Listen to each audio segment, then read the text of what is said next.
नमस्कार साथियों, कैसे हैं आप सभी। जेआरएफ विजन के इस यूट्यूब चैनल पर आप सभी का हार्दिक स्वागत और अभिनंदन। आज अपने इस वीडियो में यूजीसी नेट दिसंबर 2025 में जो एग्जाम होने वाला है उसमें इतिहास विषय का सिलेबस किस प्रकार का रह सकता है, कौन सी यूनिट से किस प्रकार के प्रश्न बनेंगे, कितने प्रश्न आएंगे प्रत्येक यूनिट से, इसके बारे में डिटेल से एनालिसिस करने वाले हैं और किस प्रकार की स्ट्रेटेजी रखें कि 3 महीने में अपने जेआरएफ तक पहुंच पाएं। तो जो भी मेरे साथी नए हैं तो इस यूट्यूब चैनल को सब्सक्राइब करके रख लेना, तो आपको इतिहास और यूजीसी नेट प्रथम पेपर इसके दिसंबर के लिए बहुत ही हेल्पफुल रहने वाला है। आइए शुरू करते हैं सिलेबस के बारे में। एनटीए की वेबसाइट से लिया गया ये सिलेबस है। तो इसमें इतिहास विषय पहले मैं आपको बता देता हूँ, अपने जो प्रश्न पत्र है वो कितने मार्क का होने वाला है। अपने प्रश्न पत्र में 100 प्रश्न आने वाले हैं और प्रत्येक प्रश्न 2 नंबर का है, तो 200 नंबर के होने वाला है। 200 पूर्णांक इसमें आपको रहने वाले हैं। अब इसमें आपके इतिहास के 4 खंड यहां पर सम्मिलित है। पहला है प्राचीन भारत, प्राचीन भारत। दूसरा खंड है मध्यकालीन भारत, मिडेवल इंडिया, मध्यकालीन भारत। थर्ड है आधुनिक भारत, मॉडर्न इंडिया। और चौथा है इतिहास, दर्शन और लेखन, इतिहास, दर्शन व लेखन, दर्शन व लेखन। ये अपने 4 खंड रहने वाले हैं इतिहास के सेगमेंट में। और अपने टोटल यूनिट है 10। टोटल यूनिट कितनी है? 10। तो प्राचीन भारत है, उसमें 1 से लेकर 3 इकाई तक है, 1 से लेकर 3 इकाई तक। 4 से लेकर 4, 5 और 6 इसकी भी 3 इकाई यूनिट है मध्यकालीन की। 7, 8, 9 ये 3 है आधुनिक की। और जो 10th यूनिट है वो एक है इतिहास, दर्शन व लेखन की। तो इस प्रकार अपने रहने वाला है। इन्होंने लिख भी दिया प्रश्न पत्र 100, 150, 200 वैकल्पिक प्रश्न पूछे जाएंगे। यानी अभी तक एनटीए 100 का ही चला आ रहा है ट्रेंड इनमें। और प्रत्येक यूनिट से कम 10 प्रश्न पूछेगा, तो 10 यूनिट है तो 100 क्वेश्चन हो जाएंगे। ये तो इन्होंने दे रखा है। अपना हिस्ट्री सब्जेक्ट कोड क्या है? 06। तो मेनली चीज आपको क्या याद रखनी है?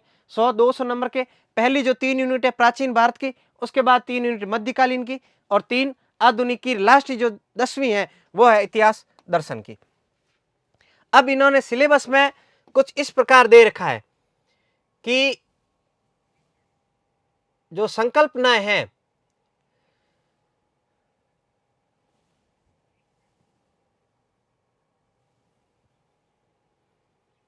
यहां से आपके भाई सीधा सीधा प्रश्न आता है। संकल्पनाएं, विचार और अविद्या शब्दावलियां, यहां से ये जो शब्द दे रखे हैं इनके बारे में आपको डिटेल से पढ़ लेना है। जैसे इन्होंने दे रखा है भारतवर्ष, तो प्रश्न आता है भारतवर्ष का सबसे पहले उल्लेख कहां मिलता है? तो ये भारतवर्ष। उसके बाद सभा और समिति। अब प्रश्न बनता है सभा और समिति क्या थी या किन की पुत्रियां थी, ये प्रश्न बनता है। वर्ण आश्रम क्या है? वर्ण आश्रम कितने प्रकार के थे? वेदांत क्या है? पुरुषार्थ क्या है? ऋण, संस्कार, यज्ञ।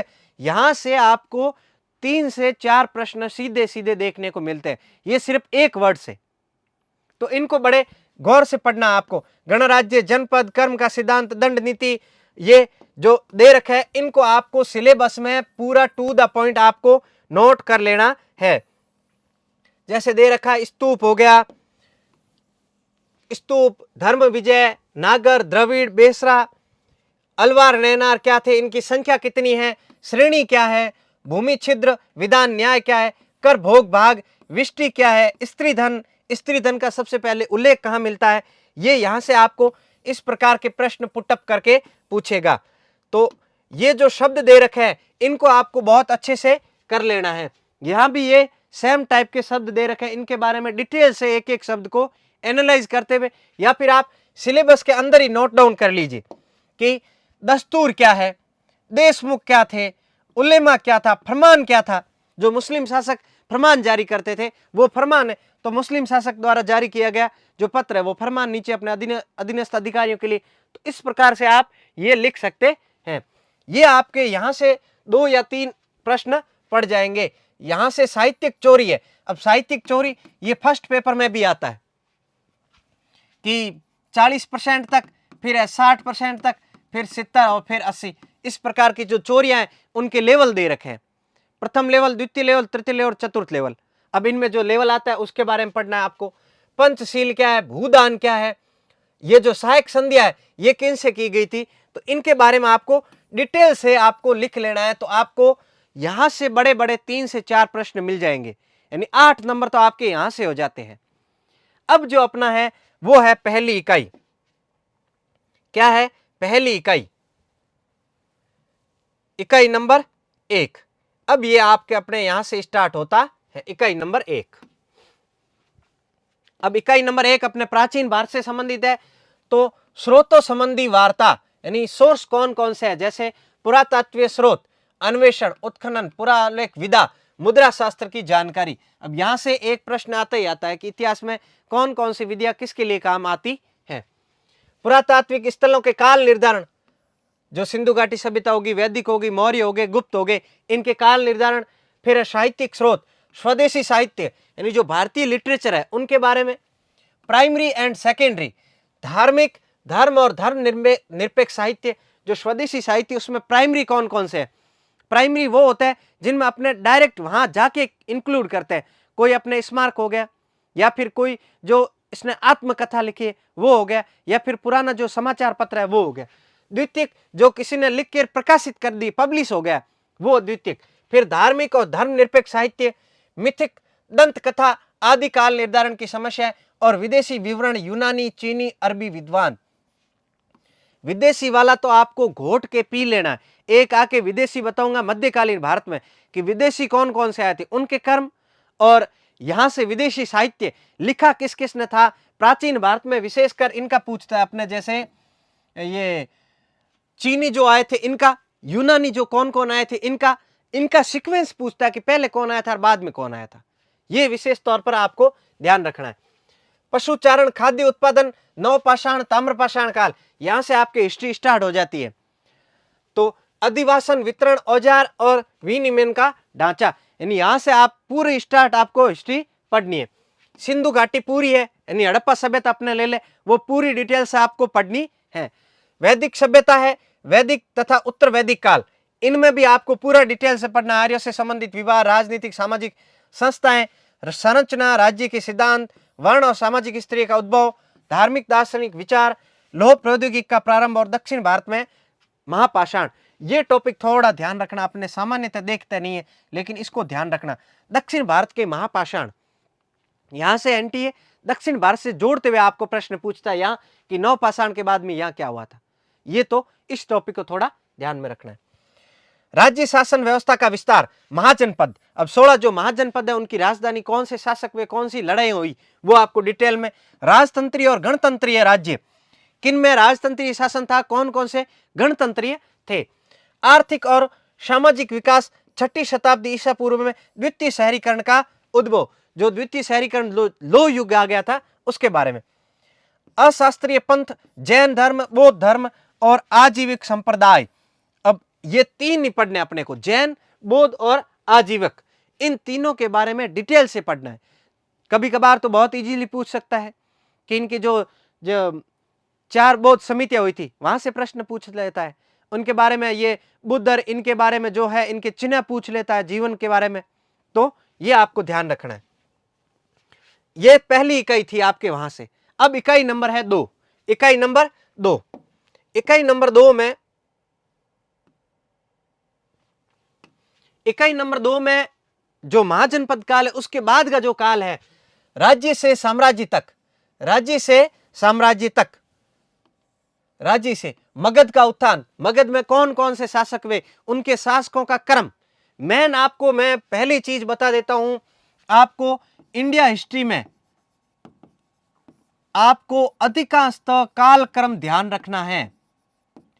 डेट इतनी महत्वपूर्ण नहीं है जितना कि कालक्रम है। एनटी अभी जो ट्रेंड बना रहा है, आप अधिकांश देख लीजिए, स्टेटमेंट देके आपको कालक्रम पूछेगा, पहले कौन हो, उसके बाद कौन सा, उसके बाद कौन सा, उसके बाद कौन सा। कुछ शिक्षक लोग ये भी बताते हैं कि आपको डेट इंपॉर्टेंट है। इतिहास में डेट इंपॉर्टेंट नहीं है, उससे ज्यादा है कि घटना, उस पर वो कहना क्या चाह रहे, उस घटना को रिलेट किससे हो रहा है, वो घटना उस कालक्रम में कैसे हुई थी, उसके बारे में अपने को जानकारी होनी चाहिए, ना कि डेट। डेट क्या आप देखेंगे तो 3 से 4 ही प्रश्न मिलेंगे, उससे ज्यादा। अब मॉडर्न तो पूरा कालक्रम पर ही है, ये तय मान के चलिए आप, और मध्यकालीन में भी अभी ये यही कर रहे हैं। तो इनमें जो आपको कालक्रम कह रहे हैं उसके बारे में ध्यान रखना है। सिकंदर के अधीन यूनानी आक्रमण और इसके प्रभाव, सिकंदर से आपको एक प्रश्न पक्का ही देखने को मिलेगा, सिकंदर के आक्रमण से। तो आप एनटीए के पुराने पेपर देखेंगे ना, तो सिकंदर का आपको अधिकांशतः कालक्रम का ही मिलेगा कि उसने आक्रमण किस पर किया, उसके बाद क्या हुआ, उसके बाद क्या हुआ, घटनाक्रम ये पूछेगा। मौर्यों का प्रसार, मौर्यों की राज्य व्यवस्था, समाज, अर्थव्यवस्था, अशोक का धर्म और उसकी प्रकृति। अशोक को आपको घोट के पी जाना है। अशोक के जितने भी शिलालेख हैं उनमें उसकी विशेषता क्या है, या फिर शिलालेखों की क्या विशेषता थी। अब वो स्तंभ पर बनाए गए थे, सीधे सपाट जमीन पर थे, संकरे थे, उन पर कोई चित्र था, अष्टी कमल पर क्या था, उन सब के बारे में डिटेल से आपको ध्यान रखना है। मौर्य साम्राज्य का हास और विघटन, मौर्य साम्राज्य कला और वास्तुकला, अशोक का राजा देश, भाषा और लिपि। यानी जो पहला आपका सेगमेंट है ये मौर्य काल पर आप तय मान के चलिए कि आपको 1 से 2 प्रश्न पक्के देखने को मिलेंगे। अब मौर्य काल में कई बार तो ये सीधा पूछ लेता है कि अपने जो चाणक्य जो पुस्तक लिखी थी उसके बारे में सीधा प्रश्न पूछ लेता है, उसके खंड कितने, प्रकरण कितने, लिखी किसने थी, ये भी पूछ लेता है। लेकिन डिटेल में जब जाता है तो शिलालेखों पर जाता है, उसके नीतियों के बारे में जाता है, युद्ध कौन कौन से हुए, फिर इनके हास और विघटन, उसमें जिन जिन लेखकों ने उनके विघटन का कारण बताया उनके बारे में भी पूछ लेता है। फिर है साम्राज्य का अंत, क्षेत्रीय ताकतों का उद्भव, जैसे इंडो यूनानी, शुंग हो गए, शातवाहन हो गए, कुषाण, शक, क्षत्रप, संगम साहित्य, संगम साहित्य में प्रतिबिंब, दक्षिण भारत की शासन प्रणाली और समाज। अब इन्होंने भारत के दक्षिण भारत का दे दिया है, ये यहां तक का देखना किसमें आपने को, शातवाहन, कुषाण, शक, क्षत्रप, संगम और साहित्य। यहां पर कुषाण में आप इनका कनिष्क का ज्यादा याद करना है, कनिष्क, और सातवाहन में मोगलीपुत्र सातकर्णी, मोगलीपुत्र सातकर्णी उसके बारे में, और शुंग तो है ही पुष्यमित्र शुंग, उसका पूरा डिटेल से आपको देखना ही है। फिर है दूसरी शताब्दी बीसी से तीसरी शताब्दी सी तक व्यापार वाणिज्य, सातवाहन काल में और मौर्य काल में, यहां पर आपको व्यापार वाणिज्य पर बहुत डिटेल से जाना है। रोमन जगत के साथ व्यापार, यहां से पक्का ही प्रश्न आपको देखने को मिलेगा।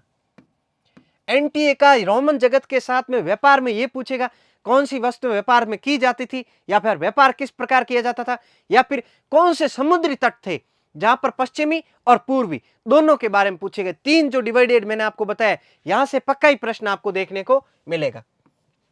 फिर है महायान, बौद्ध धर्म, खारवेल, जैन धर्म का उद्भव, मौर्योत्तर काल में कला और वास्तुकला, गांधार, मथुरा और अमरावती की शैलियां। यहां जो इन 3 शैली, गांधार, मथुरा और अमरावती, इन शैलियों का आपको बहुत डिटेल से पढ़ना है। अमरावती तो आपको सातवाहन में मिल जाएगी, मथुरा और गांधार है ये कुछ पार्ट इसका आपको मौर्य में मिल जाएगा, लेकिन आधा जो पार्ट है वो आपको गुप्त काल में मिल जाएगा। उसके बाद जो खारवेल है, खारवेल का प्रश्न अभी तक जो एनटीए ने छोड़ा नहीं है। खारवेल के स्तंभ के बारे में पूछ लेता है, या फिर खारवेल के वहां जो स्तूप है, या फिर जो युद्ध है कलिंग वाला, वहां से ये प्रश्न पूछता है। फिर है गुप्त और वाकाटक वंश, ये मौर्य काल हो गया। मौर्य काल के जो बाद है वो है क्षेत्रीय शक्तियों का उदय। उसके बाद में गुप्त काल, गुप्त काल में राज्य शासन व्यवस्था, समाज, कृषि अर्थव्यवस्था, भू अनुदान, भू राजस्व, भू अधिकार, गुप्तकालीन सिक्के, मंदिर स्थापत्य कला का प्रारंभ, पौराणिक हिंदू धर्म का उद्भव, संस्कृत भाषा साहित्य का विकास, विज्ञान प्रौद्योगिकी, खगोल विज्ञान, गणित और औषधीय विज्ञान। ये जो लाइन आपको बता रहा हूं ये लाइन बाकी पार्ट में नहीं है। संस्कृत भाषा साहित्य का विकास, विज्ञान प्रौद्योगिकी, खगोल विज्ञान, गणित और औषधीय विकास, यहां पर जो इनके शासकों के अधीन जो भी इन्होंने लिखे हैं, आर्यभट्ट का पूछ लेंगे आपको, या फिर जितने भी धन्वंतरी वगैरह ये हुए हैं इनके बारे में पूछ लेते। अधिकांश विज्ञान प्रौद्योगिकी, खगोल विज्ञान, गणित और औषधीय विज्ञान गुप्त काल में ही हुए हैं। तो गुप्त काल में आपको मेन ये टारगेट चलते हुए करना है। और पौराणिक हिंदू धर्म का उद्भव, इनके बारे में थोड़ा डिटेल्स में आप जाके पढ़ लेना। इसके बाद आता है हर्ष का, 606 से 647 तक। इस काल को आपको करना है प्रशासन और उसका धर्म, इसके बारे में ज्यादा ये पूछता नहीं है।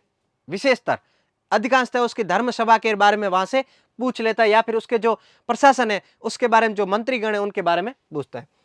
आंध्र देश के सलोकयन वंश और विष्णु कुंडिन वंश, इनके बारे में आपको ये 2 ही वंश आपको देखने हैं। तो दूसरी यूनिट में आप क्या देखेंगे, मौर्य, उसके बाद क्षेत्रीय शक्ति उदय, उसके बाद में गुप्त काल, और फिर हर्षवर्धन तक आप पढ़ लेंगे। अब आती है अपने तीसरी यूनिट।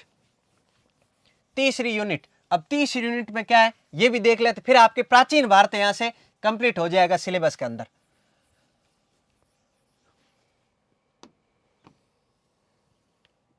तीसरी यूनिट, अब यूनिट नंबर 3। यूनिट नंबर 3 में जो बाकी बचा है वो यूनिट नंबर 3 में है। जैसे क्षेत्रीय राज्यों का उद्भव, दक्षिण में राज्य गंग कदम वंश, पश्चिमी पूर्वी चालुक्य वंश, राष्ट्रकूट कल्याणी, चालुक्य काकतीय, होयसल और यादव वंश।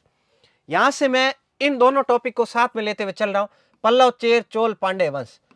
इन टॉपिक को अगर आपको नेट में करना है तो इन टॉपिक को विशेष तौर पर आप जोर दीजिए। इनमें मैं आपको बता रहा हूं, एक तो इनके प्रशासन को घोट के पीजिए, प्रशासन हो गया, इनके जो शासक है राजा कौन कौन से कालक्रम में वो, और उनके भूमि के प्रकार, इनको बहुत डिटेल से कर लेना। एनटी आप देखना, पीवाईक्यू आपके पास में है, बुक लिस्ट का वीडियो बनाया हुआ है, वहां से देख लेना, और पीवाईक्यू घोट के देखो कि कौन से प्रश्न किस प्रकार के पूछ रहे हैं। तो आपको ये 3 सीक्वेंस बहुत इंपॉर्टेंट मिलेंगे कि इन प्रशासन में क्या क्या था, कौन इनके प्रशासन में होता था और कौन नहीं होता था, फिर इनके शासकों का क्रम एज इट एज डिटो उठा के पूछता है, और उसके बाद भूमि के प्रकार, कौन सी भूमि होती थी, परती हो गई या फिर उनके बाद में बालू हो गई, चाहे नदी हो गई, चाहे उपजाऊ भूमि होगी, उनके सभी के अलग अलग क्रम दिए हुए, वो आपको ध्यान रखना है। और फिर उसके बाद में इनका वास्तुकला। अभी इस बार जून दिसंबर 2025 में इन्होंने जो पैसेज आता है उस पैसेज में वही एज इट इज वहां से उठा के वो दे दिया था। अब आपको पता ही नहीं है कि ये स्ट्रक्चर किसने बनाई थी, नरसिंह वर्मन प्रथम ने बनाई थी, द्वितीय ने बनाई थी, किसने बनाया था, तो उसके बारे में आपको डिटेल से पढ़ना है। दक्षिण भारत वाला यूनिट नंबर 3 बहुत ही इंपॉर्टेंट है, यहां इनके 10 नहीं 12 प्रश्न भी पूछ लेता है यहां से, तो इसको ध्यान में रखना है। फिर है पूर्वी भारत के साम्राज्य, बंगाल के पाल सेन, कामरूप के वर्मन, उड़ीसा के भौमकार और सोमवंशी वंश। इन्होंने जो इतना दिया ना, इतने अपने को पढ़ना है। जैसे बंगाल के पाल और सैन, बंगाल और पाल के सैन में अधिकांश मैं कह रहा हूं इनका क्रम ही पूछेगा। पश्चिमी भारत के साम्राज्य जैसे वल्लभी के मैत्रिक, गुजरात के चालुक्य वंश। उत्तरी भारत के साम्राज्य गुर्जर प्रतिहार, कलचुरी के चेदी, गढ़वाल वंश और परमार वंश। गुर्जर और प्रतिहार, कलचुरी, चेदी, गढ़वाल वंश, परमार वंश, यहां से प्रश्न पक्का ही आता है। अभी जैसे इस बार पूछा था कि परमार वंश की प्रथम राजधानी क्या थी, इसके बारे में पूछ लिया था, तो ये पूछ लेता इनके आदि पुरुष कौन था, धूमराज, इस टाइप में ये प्रश्न पूछता है। प्रारंभिक मध्यकालीन भारत की विशेषता, प्रशासन और राजनीतिक ढांचा, राजतंत्र का वैधिकरण। फिर है कृषि अर्थव्यवस्था, भूमि अनुदान, उत्पादन संबंधी ये बदलते संबंध, श्रेणीबद्ध भूमि का अधिकार, किसान वर्ग, जल संसाधन, कर प्रणाली, सिक्के और मुद्रा प्रणाली। एक तो कर प्रणाली और एक श्रेणीबद्ध भूमि अधिकार। जो गुप्त काल में आपको श्रेणीबद्ध भूमि अधिकार के क्रम मिल जाएंगे, कौन कौन सी श्रेणीबद्ध है, उसमें क्या क्या अधिकार थे, कौन 1 साल रखता था, कौन सा वंशानुगत था, उनके बारे में आपको मिल जाएगा। इसके बाद में है 30 यूनिट, ये 30 यूनिट में आपको व्यापार और शहरीकरण, इसके बारे में भी आपको देखना है थोड़ा। व्यापार और शहरीकरण, फिर है ब्राह्मणीय धर्म ग्रंथों का विकास, जैसे वैष्णववाद, शैववाद, मंदिर, संरक्षक, क्षेत्रीय बहुशाखन, मंदिर स्थापत्य कला और क्षेत्रीय शैलियां। फिर दान, तीर्थ, तमिल भक्ति आंदोलन, जैसे शंकर, माधव, ये रामानुजाचार्य, इन चारों के बारे में आपको पूछ लेता है। मध्वाचार्य, रामानुजाचार्य, इनके बारे में, शंकराचार्य, वल्लभाचार्य, इनके बारे में। फिर है समाज में किस प्रकार का था, वर्ण, जाति, जातियों का पुनरुत्थान, स्त्रियों की स्थिति, लिंग, विवाह, संपत्ति संबंध, सार्वजनिक जीवन, स्त्रियां, किसानों के जनजीवन और उनके अस्पृश्यता। मतलब अधिकांश भाग इनके जो बाद में रह गया है वो यहाँ पर सेगमेंट आपको पूछेगा। शिक्षा और शैक्षणिक संस्थाएं, अग्रहार, मठ, महाविहार, ये क्या थे। प्रारंभिक मध्यकालीन राज्य निर्माण, जैसे सामंत मॉडल किस प्रकार था, खंडी मॉडल और समन्वय मॉडल। यहाँ इनके आपको सामंत मॉडल दिया किसने, खंडीय मॉडल दिया किसने और समन्वय मॉडल दिया किसने, इनके बारे में पूछता है। अरब के साथ संबंध, सुलेमान, गजनवी विजय, अल्बेरुनी की यात्रा का विवरण। अल्बेरुनी, इनके यात्रा विवरण भाई बहुत डिटेल से पढ़ लीजिए। इनकी अगर कोई पुस्तक है या फिर किसी शहर के बारे में इन्होंने कथन क्या कहा है, उनके बारे में आपको पढ़ना है। ये अपने यहां तक प्राचीन भारत हो जाता है। ये 3 यूनिट थी प्राचीन भारत की। यहां से आपको 30 से 35 प्रश्न देखने को मिलेंगे, 30 से 35 प्रश्न। अब जो अगली यूनिट है वो है यूनिट नंबर 4, और यूनिट नंबर 4 है आपके मध्यकालीन, मिडेवल इंडिया। यहां से आपके मध्यकालीन स्टार्ट है, मध्यकालीन भारत। तो मध्यकालीन भारत के स्रोत क्या है? पुरातत्व, पुरावलेख, मुद्रा शास्त्रीय स्रोत, भौतिक साक्ष्य, स्मारक, इतिवृत्त। इतिवृत्त यानी मतलब जो शासकों ने जिनके अधीन रह के लिखे हैं, जैसे फारसी, संस्कृत, क्षेत्रीय भाषाएं, दफ्तर खाना, फरमान, बहिया, पोथियां, अरबात, विदेशी यात्रियों के वृत्तांत, फारसी और अरबी। तो यहां से इस चौथी यूनिट में जो मध्यकालीन है, मध्यकालीन आपके जो जितने भी लेखक हुए उनकी पुस्तक है, जितने भी लेखक हुए उनकी पुस्तक है, और एक दो गिने चुने जो पीवाईक्यू कथन है,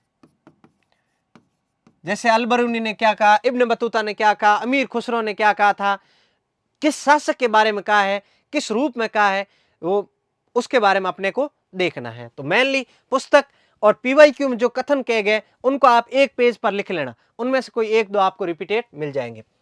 फिर राजनीतिक घटनाएं, दिल्ली सल्तनत, गोरी, तुर्क, खलजी, खिलजी बोलो, खलजी बोलो, तुगलक, सैयद लोदी, दिल्ली सल्तनत का हास, यानी दिल्ली सल्तनत के शासकों के बारे में पूरा पढ़ना है, और हास किस प्रकार हुआ वो।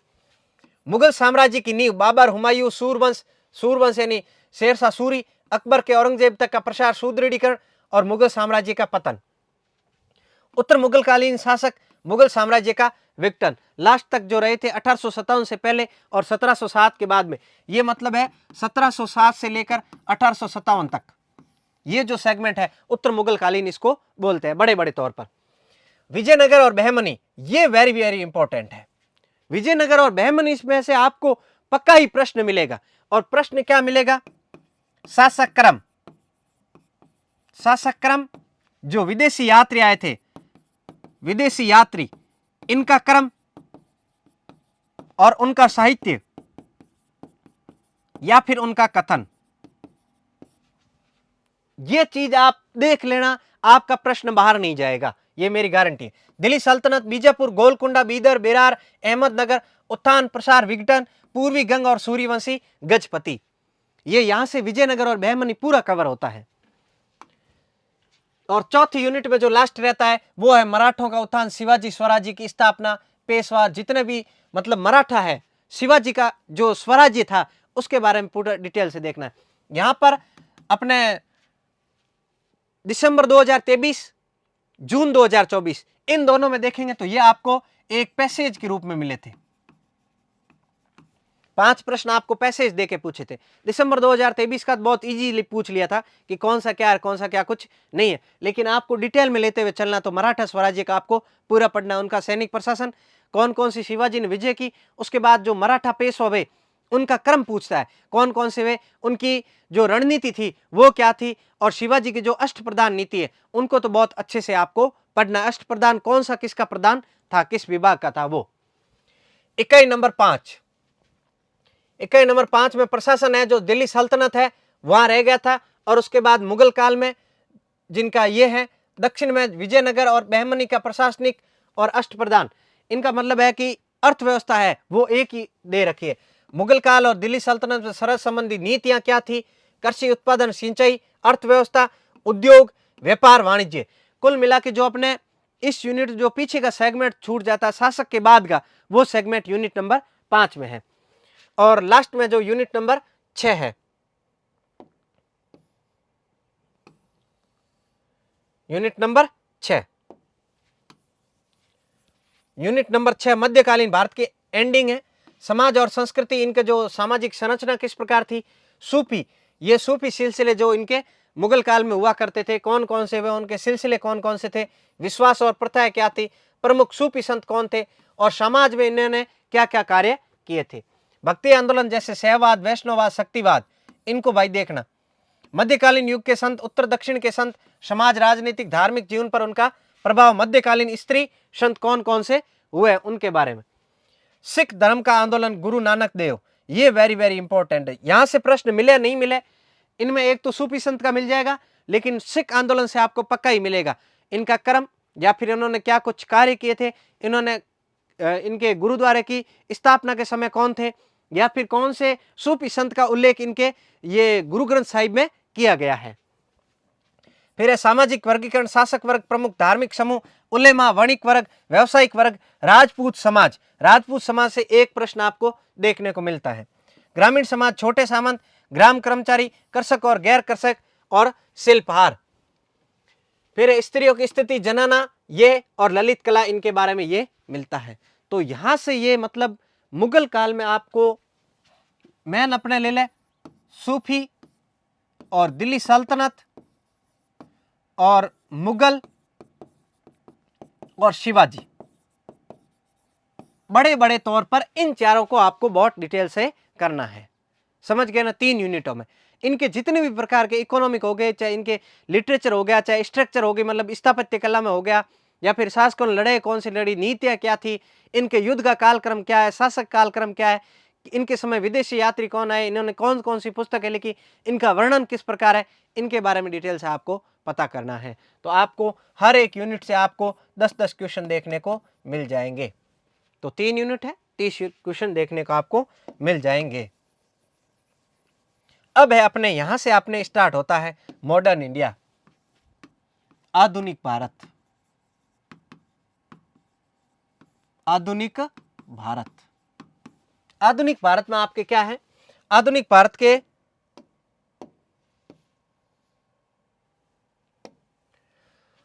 भारत के इतिहास के स्रोत, अभिलेख्य सामग्री, जीवन चरित्र, संस्मरण और समाचार पत्र, मौखिक साक्ष्य, सृजनात्मक साहित्य, चित्रकारी, स्मारक और सिक्के।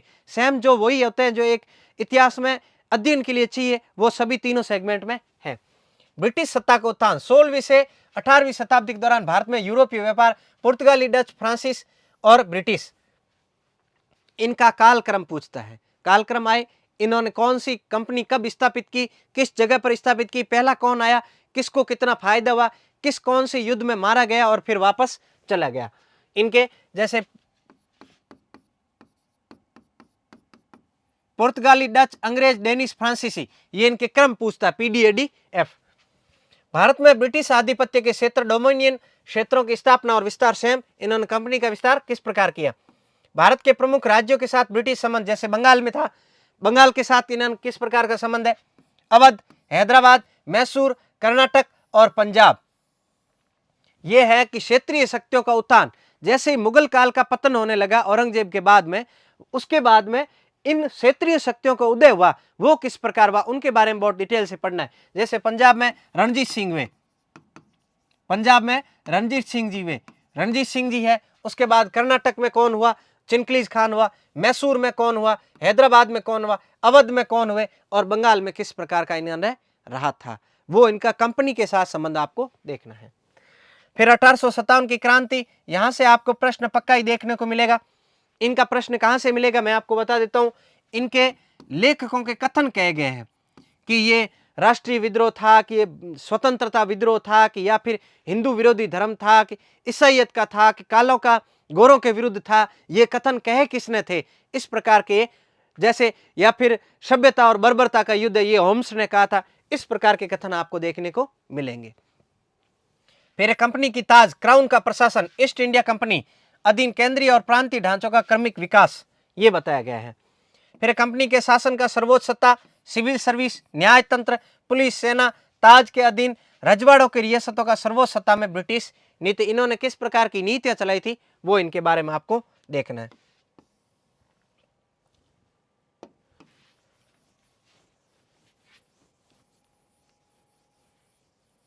इसके बाद में स्थानीय स्व सरकार, संवैधानिक परिवर्तन, स्थानीय स्वैच्छिक सरकार और स्थानीय परिवर्तन, इसके बारे में थोड़ा आपको देखना है। फिर है आपके 8 यूनिट, 8 यूनिट में है उपनिवेशीकरण की अर्थव्यवस्था, बदल सी संरचना, व्यापार मात्रा और दिशा। इनमें जैसे दादा भाई नेहरू, इनको आपको पढ़ना है।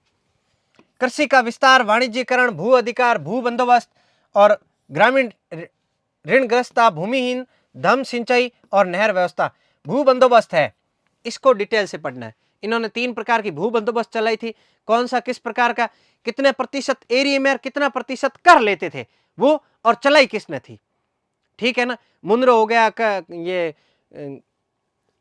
कॉर्नवालिस हो गया, इनके बारे में आपको देखना है। फिर है आपके 8 यूनिट में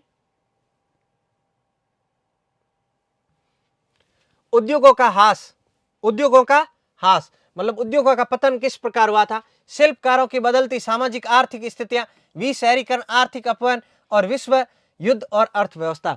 यानी इन्होंने, अंग्रेजों ने भारत का जो कच्चा माल था विदेश में ले जाना, विदेश से इनको मैन्युफैक्चरिंग करके भारत में लाना और उस पर टैक्स लगा के डबल रेट में बेचना। तो इसका मतलब जो भारतीय शिल्पकार थे उनका क्या था, उनका जो व्यापार था वो उनके हाथ से छिन गया था। इस कारण से उनकी बदलती आर्थिक स्थिति के बारे में और उनके बारे में पढ़ना है।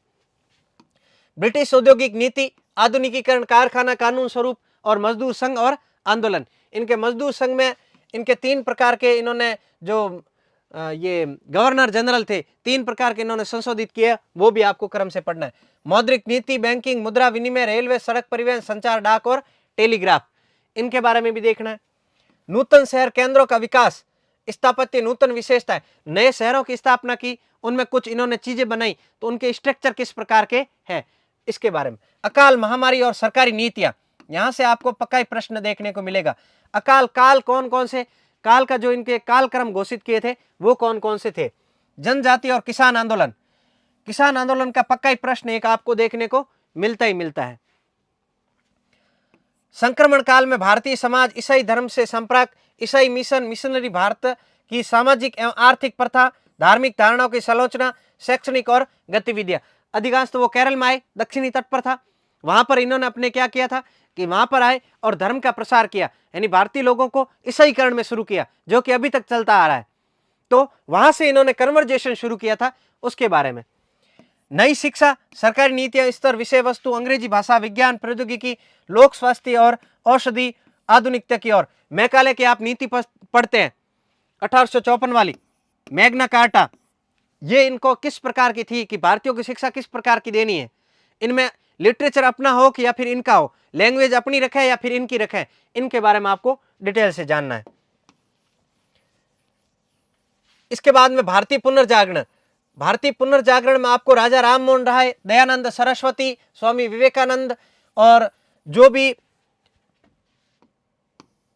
अन्य लेखक वे, उनके बारे में आपको देखना है। भारतीय पुनर्जागरण में सामाजिक धार्मिक सुधार, मध्यम वर्ग का उद्भव, जाति संगठन और जातीय गतिशीलता, जैसे ज्योतिबा फूले हो गए, इनके बारे में आपको डिटेल से देखना है। स्त्रियों से संबंधित प्रश्न, राष्ट्रवादी चर्चा, स्त्रियों के संगठन, स्त्रियों से संबंधित ब्रिटिश कानून और लिंग पहचान और संवैधानिक स्थिति। महिलाओं के बारे में कौन कौन से संगठन बने, उनकी ब्रिटिश नीतियां किस प्रकार थी महिलाओं के उत्थान के लिए या फिर ये दबाने के लिए या फिर उठाने के लिए, लिंग पहचान की संवैधानिक स्थिति। फिर है प्रिंटिंग प्रेस, प्रिंटिंग प्रेस में आपको अखबार का पूछता है जनरली, कौन से अखबार निकले, उनके लिए कौन कौन से प्रतिबंध करने के लिए उन्होंने अपने नियम निकाले थे कि अगर किस प्रकार का आप नियम फॉलो नहीं करते, प्रिंटिंग प्रेस पर नाम वगैरह नहीं लिखते, किस प्रकार के इन पर कड़ा मतलब ये प्रतिरोध लगाते थे। तो पत्रकारिता और संबंधित गतिविधियों पर लोकमन, भारतीय भाषा साहित्य, आधुनिकीकरण, चित्रकारी, संगीत, प्रदर्शन कलाओं का पुनरुत्थान, ये किस प्रकार किया था। और लास्ट है आपके 9th यूनिट, जो भारतीय राष्ट्रवाद का उत्थान है, मतलब गांधी जी को आप ले लें। भारतीय नेशनल कांग्रेस का जन्म 1885, वहां से लेकर भारतीय नेशनल कांग्रेस के सिद्धांत क्या थे, कार्यक्रम क्या थे, 1885 से 1920 तक प्रारंभिक राष्ट्रवादी, मतलब अपने असहयोग आंदोलन तक, 1885 से असहयोग आंदोलन तक आपको देखना है। उसके बाद में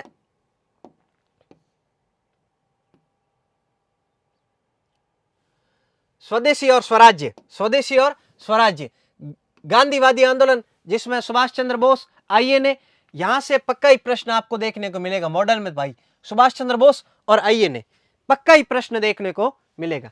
और राष्ट्रीय आंदोलन के मध्यम वर्ग की भूमिका और स्त्रियों की भागीदारी, वामपंथी, दलित, ये सांप्रदायिक राजनीति, स्वतंत्रता के पश्चात का भारत, हैदराबाद और जूनागढ़ का आधुनिक भारत में विलय, बी आर अम्बेडकर का संविधान निर्माण, इसकी विशेषता, अधिकारी वर्ग का ढांचा, नई शिक्षा नीति, आर्थिक नीतियों का नियोजन, विकास, विस्थापन और जनजातीय मुद्दे, राज्यों के आधार पर भाषाई पुनर्गठन और विदेश नीति से संबंधित पंचशील जो तत्व है जवाहरलाल नेहरू का, उसके बारे में बताया गया है। अब अपने जो लास्ट यूनिट है वो है इतिहास के दर्शन की। यहां से मैंने आपको प्रश्न बता दिया है कौन से किस प्रकार के पूछता है। अब जो 10वीं यूनिट है वो इकाई नंबर 10। इकाई नंबर 10 में ऐतिहासिक प्रणाली, शोध, कार्य प्रणाली, इतिहास, लेखन।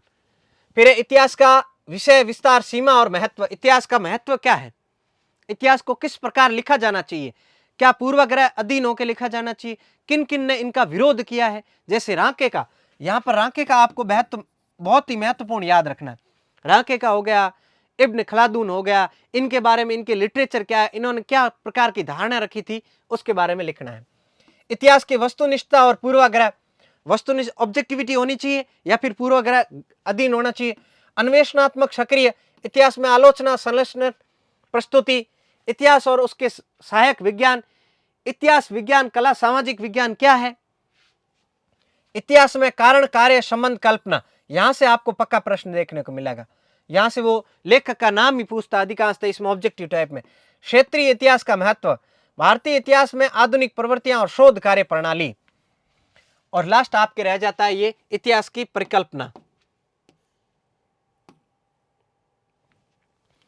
प्रस्तावित शोध क्षेत्र, आंकड़े, संग्रह, प्राथमिक, द्वितीयक और मूल कौन कौन से, ये सीधा प्रश्न पूछते हैं। प्राथमिक आंकड़े कौन से, द्वितीय कौन से, तृतीय कौन से हैं। इतिहास में शोध की प्रवृत्तियां कौन कौन सी है। वर्तमान भारतीय इतिहास लेखन किस प्रकार का हो रहा है। इतिहास में विषय का चयन किस प्रकार करें, ऑब्जेक्ट टॉपिक है उसका सिलेक्शन किस प्रकार करें। नोट्स लेना, पाठ, टिप्पणियां, ग्रंथ सूची, आप किसी पुस्तक को लेते हैं उसके पीछे का आप डालते हैं कि मैंने यहां से ये लिया, रेफरेंस डालना। वो थीसिस, शोध प्रबंध, निर्दिष्ट कार्य को पूरा करना। साहित्यिक चोरी और बौद्धिक ईमानदारी, बेईमानी। इतिहास लेखन, ऐतिहासिक लेखन का प्रारंभ, यूनानी, रोमन, गिरजाघर संबंधी इतिहास लेखन। यहाँ इनका तीनों का क्रम पूछता है। और इनका चक्रीय सिद्धांत, जैसे ऑसवाल्ड स्पेंगलर, चुनौती प्रत्युत्तर सिद्धांत, अर्नोल्ड जोसेफ टोयनबी। इतिहास में उत्तराधुनिकतावाद और इतिहास में मार्क्सवादी दर्शन। और इतिहास में लेखन में बर्लिन क्रांति, वी रैंक, यानी रैंके का अध्ययन। यहां से भाई ये आपका डिटेल सिलेबस एनालिसिस है। टॉपिक बता दिए, कौन से टॉपिक में किस प्रकार के प्रश्न आने वाले हैं ये भी आपको बता दिए।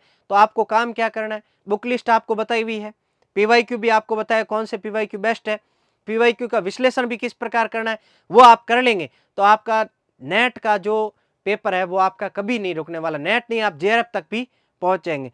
तो जो भी मेरे साथी नए हैं, इसी प्रकार के आपको इन्फॉर्मेशन चाहिए पहले पेपर और सब्जेक्ट में, तो अपने यूट्यूब चैनल को सब्सक्राइब करके रख लेना है। ये आपका सिलेबस आपको JRF/विजन टेलीग्राम चैनल पर मिल जाएगा, जिसका लिंक डिस्क्रिप्शन में है। तो वहां से आप ज्वाइन कर लेना। वहां से आपको इसके हिस्ट्री के नोट्स भी आपको फ्री में आपको प्रोवाइड हो जाएंगे। तब तक के लिए अच्छे रहिए, मस्त रहिए और पढ़ते रहिए।